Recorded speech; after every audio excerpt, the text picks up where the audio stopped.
Good afternoon, everyone, and welcome to Out on the Ranch. I'm Dr. Lee, and it is another beautiful day in South Texas. I hope the weather's good where you are, and I hope the world is treating you well. It's been a hot summer so far this year. In some of these areas around here, we've had temperatures up to 110. I think the most we've had here has been 103, but still, this early in the year, that's pretty brutal. Fortunately, in mid-July, we had a really nice rain. We got about 4 inches of rain, and it took all of our dead grasses and turned them green. And here we are 10 days later, and the grasses are still green. But unfortunately, we still have about another 8 to 10 weeks of really hot temperatures to endure. I hope the weather's good where you are, and I hope life is treating you well. Everything's good out here on the ranch right now, from the speedy little guys to the stinky little guys to the prehistoric guys, to the cutest little babies ever, to all the big herds, and to the big boys. And finally, even old Dumb and Dumber are doing well these days, and I will leave it up to you to guess which is which. And folks, if you think back a couple of months, you may remember a problem I was having with raccoons raiding my deer feeders. The little toots learned how to shimmy up the poles to the feeder, get up on the motor box, spin the little tray around, have corn come out of that, and when that happened, even more corn would come down into the tray because of gravity. And then they'd spill it all over the ground, and then their friends would come in and eat, and they would sit there on top and just munch away on the corn, and then they'd go down the other side. So I ask you guys, what should I do to thwart this problem? Your suggestions, basically, there were 3 of them that made really good sense. One of them was to sleeve the legs of the deer feeder with a larger diameter PVC pipe, thinking that the raccoons could not grab a larger diameter pipe nearly as readily as they can the smaller diameter pipe. That makes sense. The other one was to grease the legs so that it'd be real slick and they couldn't scale the poles that way too. And the third was to make a cage around the motor unit so that the raccoons couldn't come in there at all. So I thought, well, those are 3 good ideas. Which one do I try first? And then I thought, I have a feeder on this ranch that already has a cage around it. I'll just go set up a game camera and I'll watch to see if the raccoons come up, and I'll see how well it keeps the raccoons from getting my corn. So, video's on, lights, camera, action. Here's what happened.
The greatest plans of mice and men. Okay, plan A did not work. Where do we go from here? Again, I'm open to a suggestion. Greasing the poles, I know it would work, but it would be temporary. The pipe thing, I might try that. Those of you who have used the pipe, sleeving the pipes with larger diameter PVC pipe, what size do I get? 4 inch, 6 inch? You guys give me some help on this, and we will proceed from there. Anyway, thanks a lot for your input previously. Thanks a lot for your input today. I really appreciate that. All right, moving right along now. Let me see where we are. I'm getting so old, I have to have cheat sheets to make this thing work. Okay, I've got a critter quiz for you today. Actually, I've got 2, and these are both identify the critter. These are critters. In one case I've seen on this ranch, I've videoed them twice, and I've seen two others of this example on here. The second critter I have on this critter quiz today, I have never seen one of these on this ranch. And next year I will have been out here 30 years. So pretty uncommon little guy. Let's see if you can identify him. Here is critter A. And also, folks, the first person who correctly identifies critter A and critter B will get your 15 seconds of fame. See, it's seconds now. Your 15 seconds of fame on my next video. So anyway, guys, knock yourselves out. I hope you get it right. For some of you people who aren't in this area, number 2 is going to be, or critter B is going to be a little bit more difficult. But anyway, I knew you guys like these unfamiliar animals, and I just threw these in here, so I hope you'd enjoy that.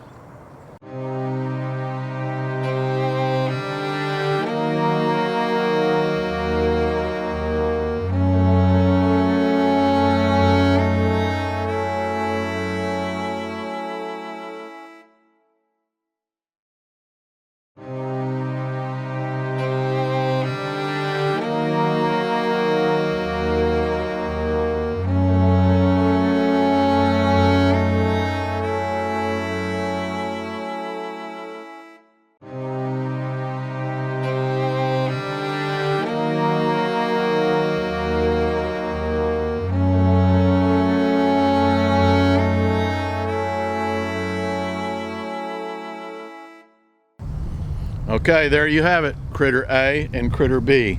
Let's see who is the first person to correctly identify both of those little fellas on there. Interestingly enough, I'm sure we'll see critter A or his brothers and sisters again. Critter B, I have a feeling that is a once in a lifetime experience out here. We probably won't ever see one of those again. But anyway, I'll let you know on the next video what they are. So, knock yourselves out. Guess away, guess away, guess away all. And folks, there's one thing I want to bring up to you, and that is about the comment section down below. I read and have read every comment you guys have left in all these videos I've made, and I've made almost 100 videos now, and I have read every comment. And I appreciate all the comments, as I have told you a million times before. I really appreciate you guys. Just if nothing else, just you guys dropping by and say, hey, Dr. Lee, enjoyed your video. Take care, buddy. You know, that means the world to me, and it keeps me going. However, in a lot of the comments, I realize that the viewers have missed some of the videos because they'll ask questions that I totally covered in the immediate preceding video 3 or 4 days ago.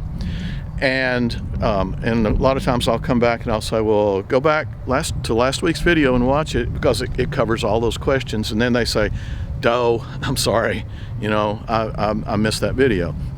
Okay, so here's the deal. I know a lot of you, like me, are a little bit older. We did not grow up with YouTube, and YouTube can be a bit challenging at times, especially for people like me. And there is a way where you can guarantee that you get notification of every video you want to get notified about on YouTube. And I'll show you right here. This is my buddy Tim Pierce. He is a great guitarist. He is my favorite guitar instructor. I subscribe to his channel, and I get notifications to his channel too. And if you want to be notified whenever your favorite YouTubers have a new video up, all you have to do is subscribe. And if you subscribe, over in the sidebar, they'll be added to your subscriptions, and you'll see a 1 out beside their name every time they have a new video up that you have not seen. And when you go watch that video, then the 1 disappears, and there's nothing out there until the next time they put a video up. So this is the way I have it with Tim. However, if you want to be notified, like I do with Tim, and I've changed this up so that you can see what I'm going to do. If you want to be notified by Tim or whoever your favorite YouTuber is, just go over to the little bell and click on the bell, and then it will look like this with the little shaky things around it. And then you'll be notified not only by the sidebar, but also I get mine through my cell phone, and that's the way I like to be notified when Tim puts up a new video. And you can, and when you click on that, it'll give you options on how you want to be notified. So it's pretty easy. Even a neophyte to YouTube like me can figure these kind of things out, so I know you can too. So if you want to catch my videos or any of your other favorite YouTubers' videos, all you have to do is click subscribe, and they will appreciate it, and I certainly appreciate it too. And then if you want to be notified by phone, just click on the bell, and then you're done. And if it gets to where it's irritating, if somebody's putting out videos all the time or your phone's just ringing like crazy, just go change it. It's as easy as that. But that way you won't be missing videos. And you know, I have people ask me, how's Uncle Floyd? You know, a week after I did an entire video for him, they asked me how Bud is. And you know, that kind of stings a little bit. I just want to say, well, I'm sure he's fine up on Rainbow Bridge, turning St. Peter's trash over, looking for half-eaten Oreos and the leftover scrambled egg. But it is what it is. And I'm sorry to bore you with that, but the number of instances of this that I was seeing warranted me to bring this up to you. So anyway, that's it. Thank you very much. Well, guys, that is about it. No, it's not. It was going to be about it because I was going to just burn this next video. I made it, and my wife said, honey, that is a silly video. And granted, most of it's pretty cute, but there's a couple of parts in there that are really, really silly. And so I was just going to trash it, and then I thought, nope, I'm going to let my viewers decide if this is a silly video or not. And plus, being goofy and silly, when the kids were all young, I kind of excelled at being goofy and silly with them. I'm sure quite a few of you guys can relate with that too, and it never left. So anyway, goofy or silly or not, here we go. Here's a video I made just for you. I hope you like it.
All right, guys, I promise you that is the end. I won't hold you up anymore. You guys go get a good start on your weekend. I hope your weekend is a wonderful one, and I thank you for stopping by on Out on the Ranch. You guys always remember I love you. I look forward to seeing you next time. Bye-bye now.